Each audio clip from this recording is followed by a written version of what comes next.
শুরু করছে কিছুক্ষণ আগে ওখানে বলে এসেছি যে নীতি করে বিভক্ত হয় না, কারণ শৃঙ্খলা পরিস্থিতির উপর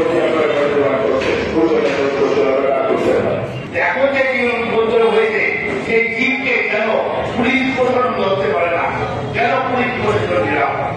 এটা কি আমাদের ব্যর্থতা? যে কোনো হত্যাকাণ্ড সংঘটিত হওয়ার পরে মানুষ আসলে আমাদের করতে হবে, আমাদের সাংবাদিক যে এরকম কেন হচ্ছে কারণ বিচার হবে না, এটা নিশ্চিত হওয়ার পরে এই ঘটনা বারবার ঘটে। যে পুরো আতঙ্কের নগরী, বাড়ি থেকে কেউ বের হলে পরিবার আতঙ্কিত থাকে, বাড়িতে ফিরে আসবে কিনা। এই কথাটি আমরা ব্যবহার করি, এমপি প্রতিনিধি যিনি থাকেন তিনি বলেন আমরা হোমগার্ড ধরছি, কিন্তু সার্বিকভাবে এই খুলনা মহানগরীতে যারা আমরা বসবাস করি আমরা জানি এই মহানগরীতে মাদক ছড়া হয়ে গেছে,